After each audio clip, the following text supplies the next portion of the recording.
Prime Minister, thank you very much indeed for agreeing to see me here in London. Good to see you. It's been 10 years? It has been 10 years since I came to Jerusalem, yeah. A lot of things have happened. A lot has changed. A lot has changed, not least where I'm working. Well, I'm still working in this. Yeah, exactly. Prime Minister, you've been elected 6 times. You're the longest serving Prime Minister in Israel's history, 15 years. Israel is 75 in a few weeks' time. And it ought to be a time of celebration both for you, for this extraordinary personal achievement, and for your country. But instead, Israel is in turmoil at the moment, facing what some fear could turn out to be civil war. Oh, God. Fears of a potential third intifada. Is this your biggest challenge right now? It's a very big challenge, but I think that the prospects for Israel are great. I think there is a lot of concern about the democratic judicial reform that we want to move ahead with. But people think that it's going to result in a fissure that I don't think will last, because people will see at the end that Israel was a democracy, is a democracy, and will be even a stronger democracy after this democratic reform. So I think you're right. There's a lot of tension right now, and I wish it wasn't so. But I'm quite confident that we'll get over this difficulty, because you have to reform things that get ossified. And in Israel, what we've had is the ossification of the imbalance between the 3 branches of government that has to be corrected. This happened in the last 20 years. It's been building up, building up, building up, and people say, we want to correct that. And people who are used to one thing don't want to correct it. So well, that's because the critics say it's not reform, it's regime change, effectively, is what you're trying to push through.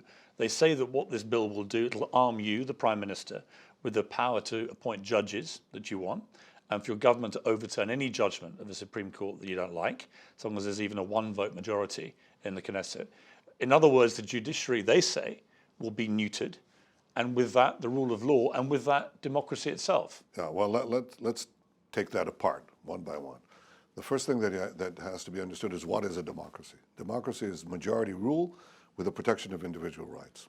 And to get these 2 things, what you have is the checks and balances between the 3 branches of government, the legislative, the executive, and the judicial. Everybody understands that.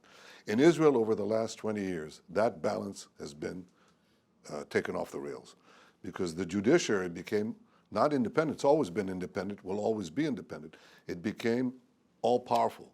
So it can nullify any decision of the parliament, the Knesset, and it can be a legal decision, a legal law, that's fine, but they say it's not reasonable. It doesn't exist anywhere in the democracies, such powers. It can nullify any decision of the government, and often has.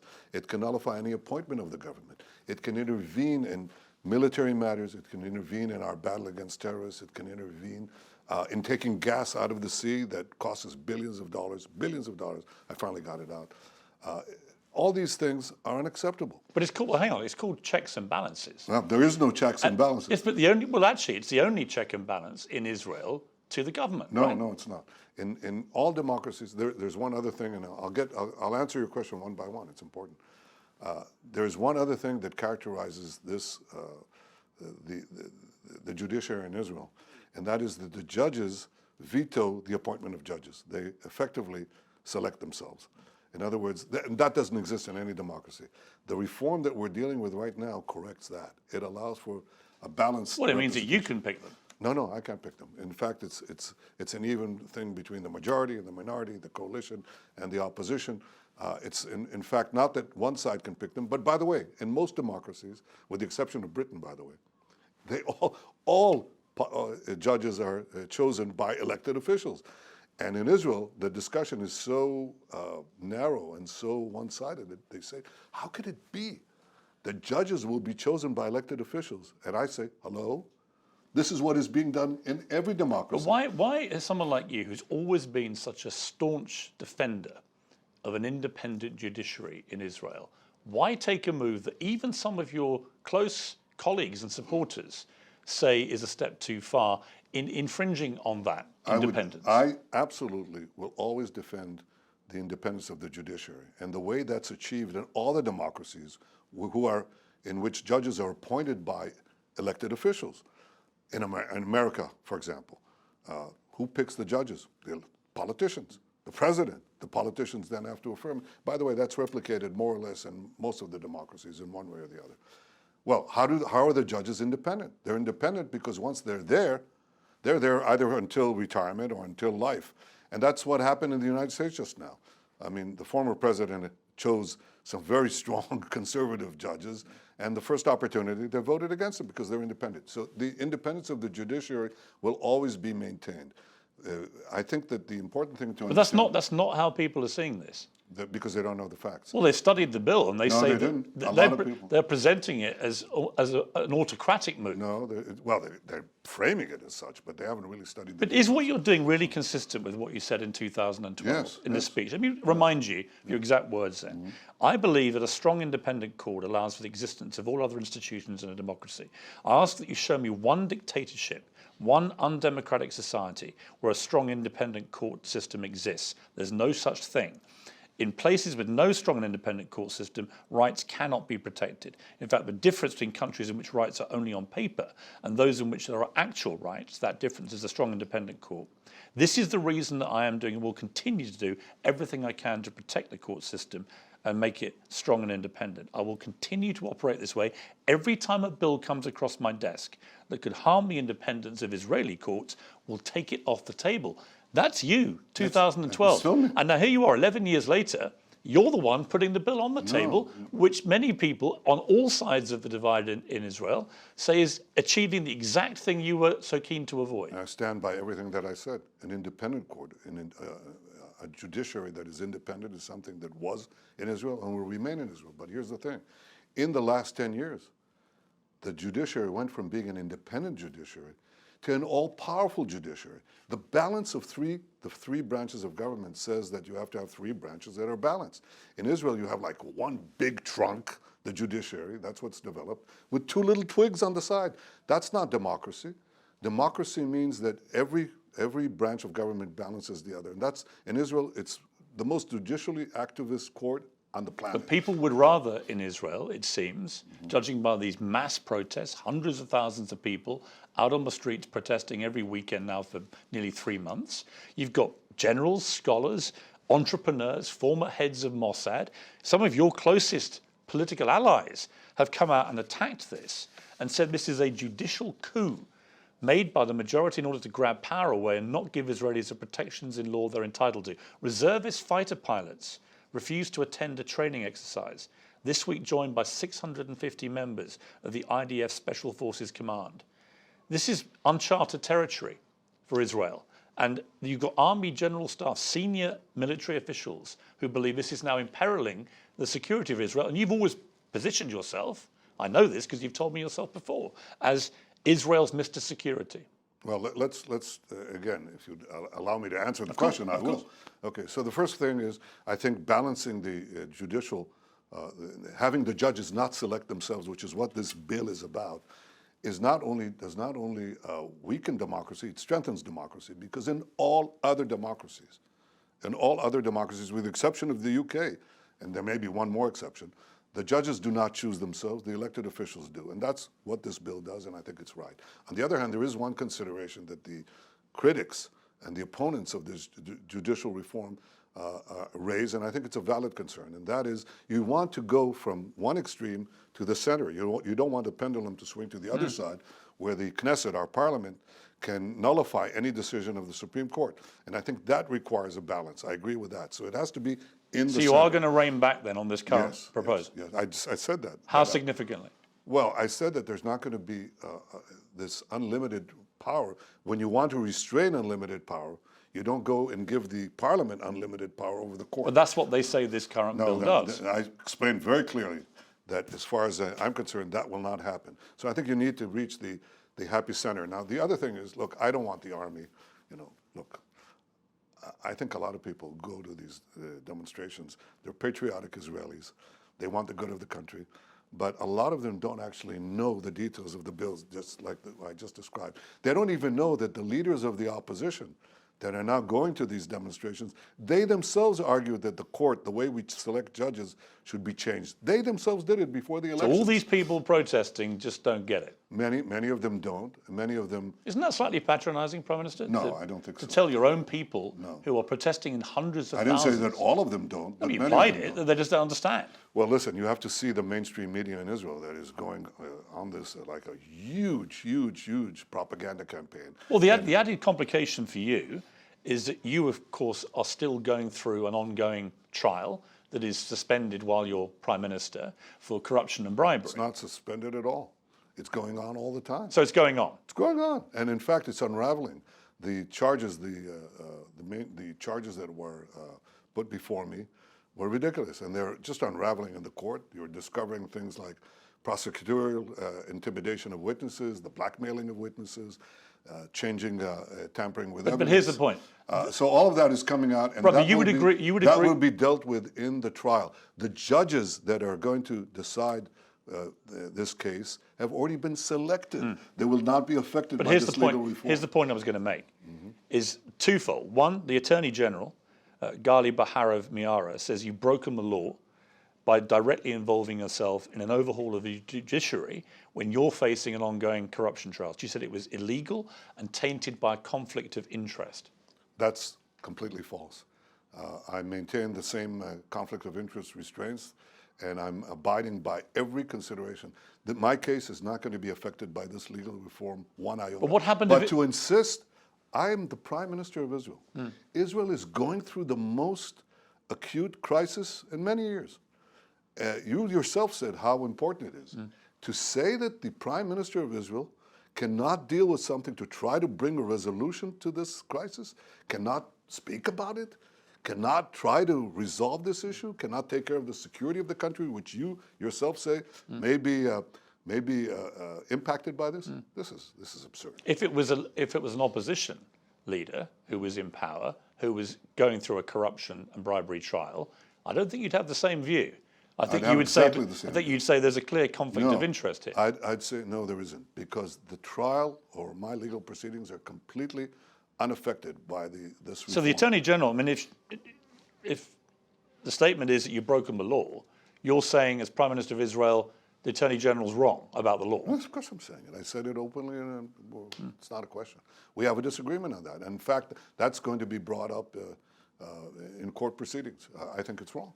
I think I, as Prime Minister of Israel, have a responsibility to see if I can somehow bring a conclusion to this impasse, somehow bring a resolution so we have responsible judicial democratic reform and at the same time keep the country together. Who's going to do that if not the Prime Minister? Yeah, but your point is that the judiciary has got too much power. Yeah. But what you want to do, and this is again from your critics, and there are a lot of them, and again to repeat, they're not just people on the opposition. This is, you know, the voices across the divide here on this. They say what you're pushing for is a form of autocratic rule, where the one remaining check and balance on your power as Prime Minister is just evaporated, and you ultimately can then determine judge selection. You can determine what laws pass or don't pass. You become the overriding autocratic leader, as they have in many countries where there are genuine autocracies of the kind that you talked about in 2012 in that speech. You keep repeating these shibboleths and these absurdities. I made Israel the most liberal country, among the most liberal countries on the planet. I liberalized its economy, turned it from a straight jacketed socialist economy to a free market economy that benefited the entire people. I brought in investments into the Arab sector more than all the previous governments combined. I'm very proud of the fact that the leader of the gay cell in the Likud, my party, I nominated to be the Speaker of the Knesset, the third highest position in the country. And he was elected not because he's gay, he was elected because he's very good. But that's the liberal position that I've always espoused and espouse now. To try to paint me as some third world autocrat is ridiculous. I believe in the balance. I'm a classic Democrat with a small d. I don't want to get into trouble with my American friends. But I'm a classic believer in the balance between the three branches of government.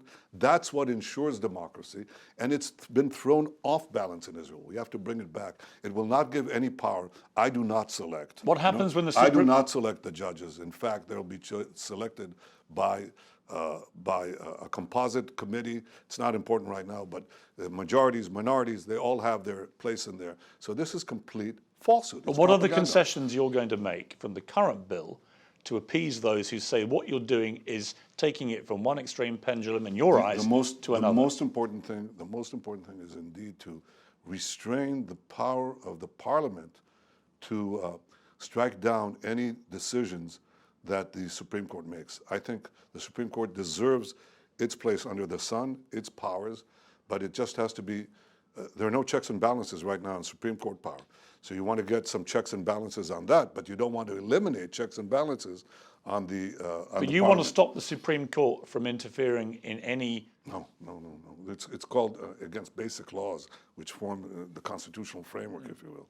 You don't have a constitution, do you? No. Well, the Supreme Court argues that we do already. Or the former Supreme Court president said that the basic laws that have been enacted form a constitutional framework. So in any case, those laws, in my opinion, have to be protected.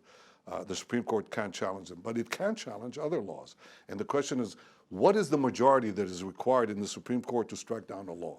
I won't get into the weeds of what this. they're going to do, surely, the Supreme Court, they will try and strike down this. So what do you do as the Prime Minister that wants to do this if the Supreme Court exercises what it believes to be its right to strike down your bill?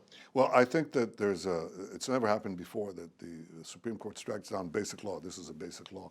And I don't think they're about to do it. And I hope Really? they won't. They've never had such a direct attack on their authority. It's not. Well, then the question is, should they be able to judge that?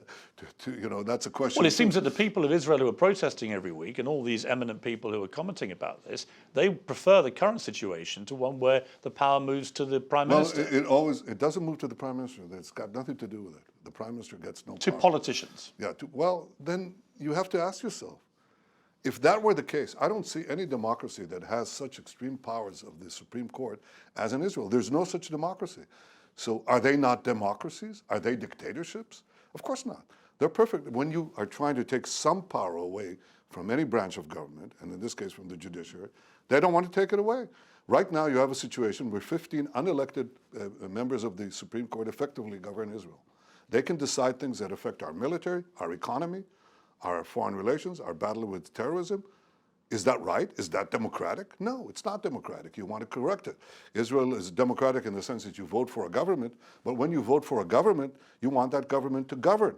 Right now, the powers of that government to govern are severely restricted by a Supreme Court that has more powers than in any other democracy on earth. You don't say that those other democracies are somehow tainted, are somehow not democratic because they have a better balance of power.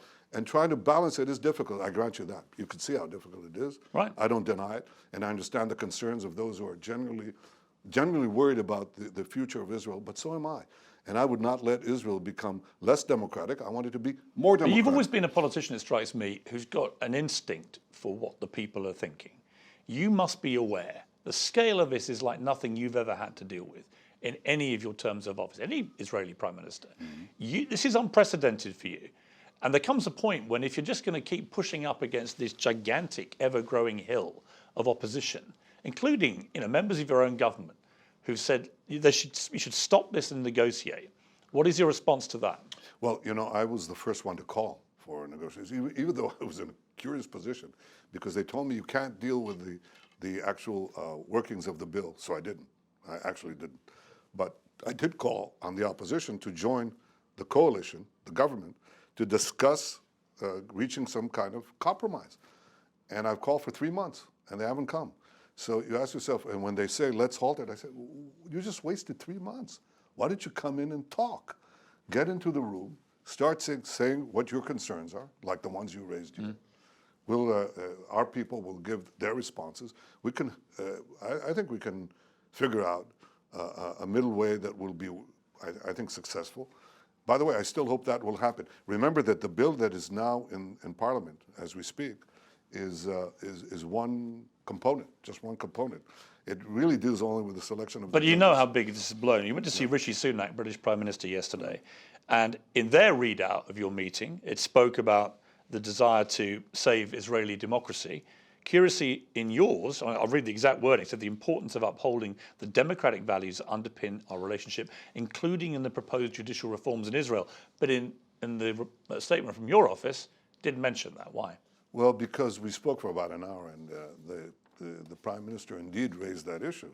Prime Minister Rishi, it was there's a debate in my team whether it was 45 seconds or 47 seconds out of the hour. So yes, he did raise it. You're quite right. I don't deny it, but I think it's become a perfunctory thing. You sort of have to say it because people are pressing. There are BDS people that are pressing it.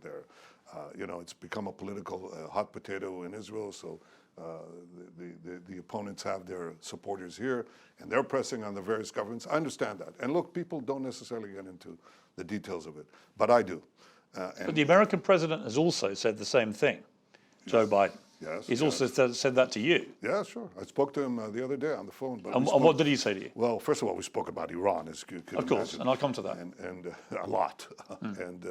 But he raised that, and I assured him what I assured you, that Israel is and will remain a democracy. It's a worrying time for Israel with America because for the first time in polling history, a majority of Democrats in America now have more sympathy for Palestinians than they do for Israelis. There's been an 11-point swing in the last year alone. That must concern you. And what also must concern you, more people aged 18 to 29 now view more sympathy with Palestinians than they do Israelis. What's your response to that? Well, I think I've looked at other polls, but you can never deny that the alliance between Israel and America takes the majority of Americans to support Israel. And they do. They do consistently. But that's got to concern you, hasn't it, that poll? You look at it and you say one thing.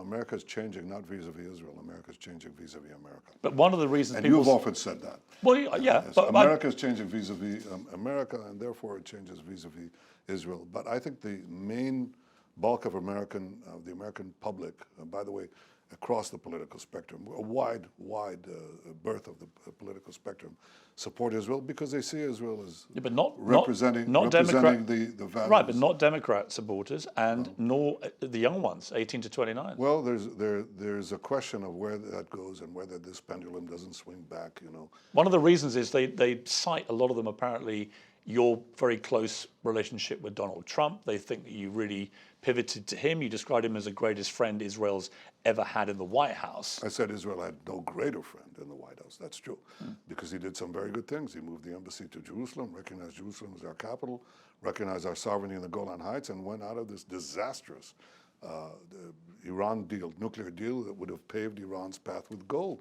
to nuclear weapons. So yes, I appreciate it. But I always approach American presidents, whether it's Did you take Donald sides Trump? too much with Trump? Not at all. I never took sides. Did you with align anyone. yourself too much? I didn't align myself with anyone. I didn't come in as a Republican or a Democrat. I came in as an Israeli. And I have close friends among both sides of the aisle. Joe Biden, with whom I often disagree. By the way, I disagreed with Trump too. I tried to tell him we should go to... Well, he wasn't happy when you tweeted your congratulations to President Biden on winning the election. Maybe not. But what I Well, he was extremely, if you don't mind me, I don't want to use a profanity in front of you, but he was heard on tape saying that it was the ultimate betrayal. He hadn't spoken to you since, and bleep him, he said about you. He then added, Bibi is Bibi. Bibi didn't want to make peace, never did. Right. Well, I did, actually. With his help, we made a breakthrough peace, the Abraham Accords with 4 Arab states. It's a turning point in history. And if I came back, it's to do 2 things. Came back into office because, as you know, it's not walking in a rose garden to be the Prime Minister of Israel at any time, and especially this time. The reason I came back is to do 2 things. 1, block Iran's quest for nuclear weapons that aims to destroy my country and threaten every other country. And the second thing is to expand the historic Abraham Accords, the peace accords, and end the Arab-Israeli conflict. And I believe that I can do both. And that's what I'm here for. But look, I've dealt with presidents. Have you spoken to Donald Trump since then? He wrote me a note. What did he say? He congratulated me on my victory.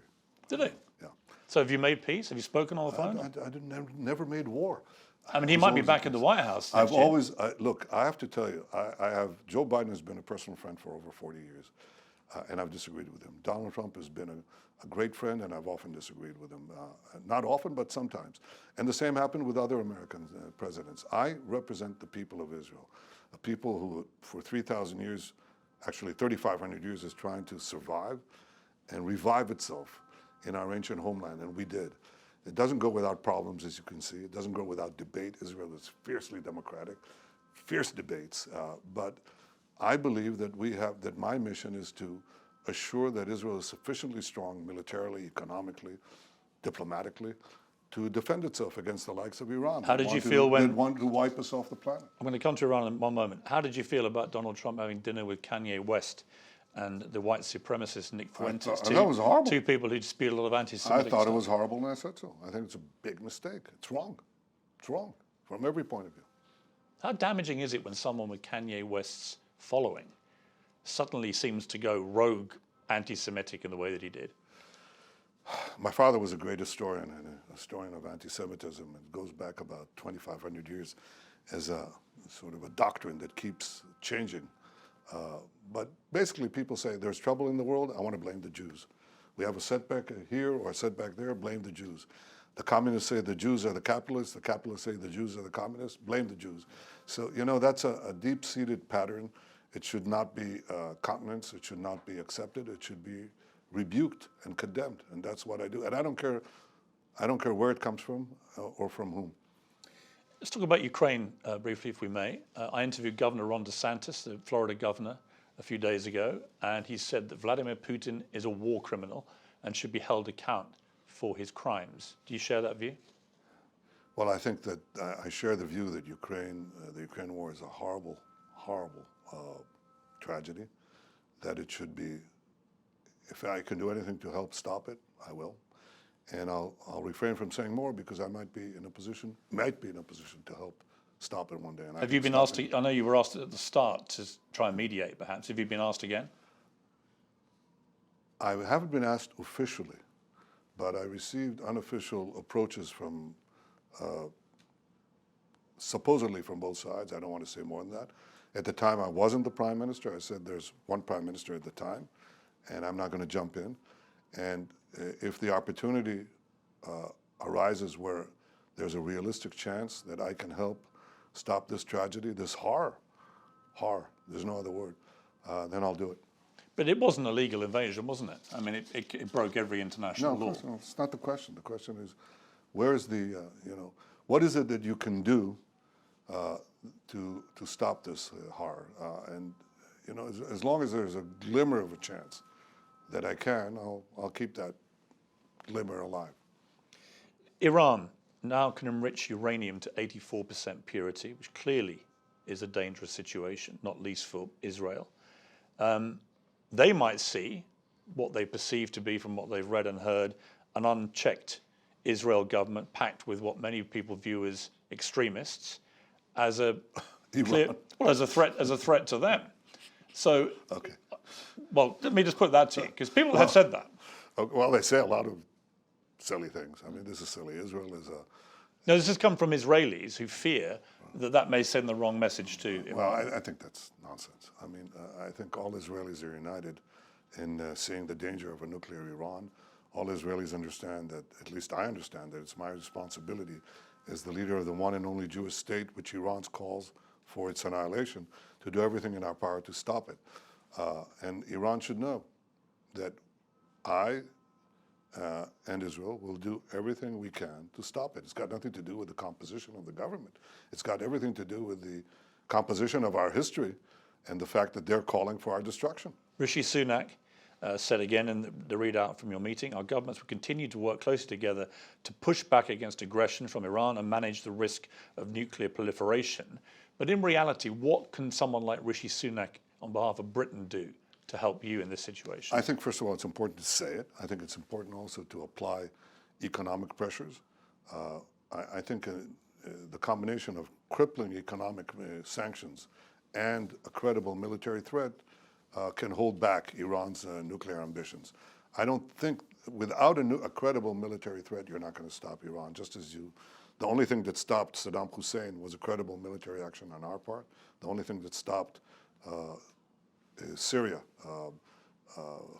Hafiz Assad, or rather Bashar Assad, from developing nuclear weapons is a credible military action on our part. Gaddafi feared a credible military action on the part of the US, so he gave up his nuclear weapons. North Korea didn't. So it has now nuclear weapons that can cover half of Asia and very soon perhaps the United States. Iran is 50 times more dangerous than North Korea, and we must do everything, and I must do everything to prevent it from having nuclear weapons. What is required from the international community? Sanctions, strong sanctions from the United States and from Israel, a credible military threat. Final question, Prime Minister. There have been 88 Palestinians and 15 Israelis killed so far this year. It's the highest rate of deaths in 2 decades. Many are saying that a lot of this is down to incendiary rhetoric from some of your right-wing members of your government, and they particularly cite Bezalel Smotrich, who earlier had called for the segregation of maternity wards so Arab and Jewish newborns would be separated at birth. He's now in charge of the civil administration of the occupied West Bank. Last week he said, who was the first Palestinian king? What language do the Palestinians have? Was there ever a Palestinian currency? Is there a Palestinian history or culture? Nothing. There is no such thing as a Palestinian people. That's not helpful to anything, is it? I think that there are a lot of statements that he made previously that he walked away from, and some he said were not accurate. In any case, they're part of my government, but they're part of my government, and I decide policy. But do you distance yourself from comments like that? There are many comments. When he called for the Palestinian town of Awara to be wiped out? Of course not. Of course, that's totally unacceptable. And he should said someone like him he corrected. Should somebody? But wait a minute. Be fair to him. I don't know if it was 20 minutes later or 30 minutes later or whatever, or a few hours later, he said, "I was misunderstood. That's not what I meant. We don't believe. He doesn't believe." And by the way, I know him. Got to work with him now a few months. We don't believe in collective punishment. I go after the terrorists. I go after those who support the terrorists, but I don't believe in collective punishment. I also think that you should know that the rise of Palestinian terrorism and as a consequence, the fatalities that you're talking about, actually happened in the previous government. It doubled the number of shooting incidents, drive-downs, and other things that are involved in terrorism came from the Palestinian side. And the weakness that we have here is the weakness of the Palestinian Authority that doesn't send its security forces to stop the terrorists. And therefore, we have to do it. And what we are trying to do right now is calm things down, put if you will, put some kind of mechanism in place that we're trying to do with the Palestinian Authority and with others to stop the violence, or at least reduce it. But members of your government saying stuff like that is unbelievably incendiary. Well, that comment on that village is absolutely right, and he walked away from it very quickly. But his comment saying there's no such thing as Palestinian people. Well, he has that view. Do you have that view? No, I think there wasn't a Palestinian people in the 19th century, clearly. Do you think there's a Palestinian people now? I think it galvanized, their national consciousness galvanized in the 20th century. And the question is, will it hold into the future? That's something that has to be seen. But I think they're there. They're definitely living among us.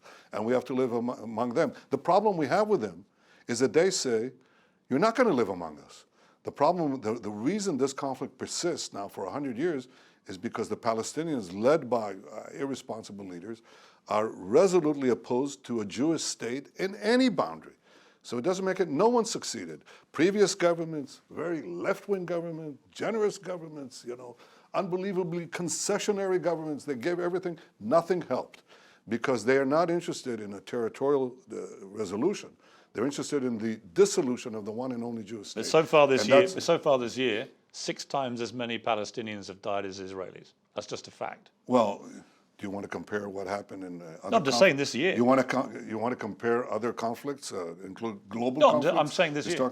Yeah, well, because what happens is that they start shooting Israelis. We go after the terrorists. The terrorists hide inside terrorist strongholds, and to get to them, we have to fight other terrorists. Most of them, by the way, are combatants. That is, terrorists who have been hit. But in the crossfire that is there, I wouldn't judge the justice of a battle by the number of casualties on either side, because you'd be in very, very shaky historical ground. And you know that very well. I know you've got to go to get a plane. Yes. You're on TikTok. I'm on TikTok. Yeah. A lot of calls now for people to ban TikTok. What's your view for Israel, and will you come off it? Don't know. Haven't looked into it. Are you a TikToker? I mean, do you do it? I Is someone occasionally use it. Yeah, sure. You're not worried about the Chinese Well, harvesting data for you and all the Israelis who use TikTok? well, I'll tell you what. Since you raised it, I'll look into it. Thank you, Prime Minister. Good to see you. Thank you. Thank you for your time. Bye-bye.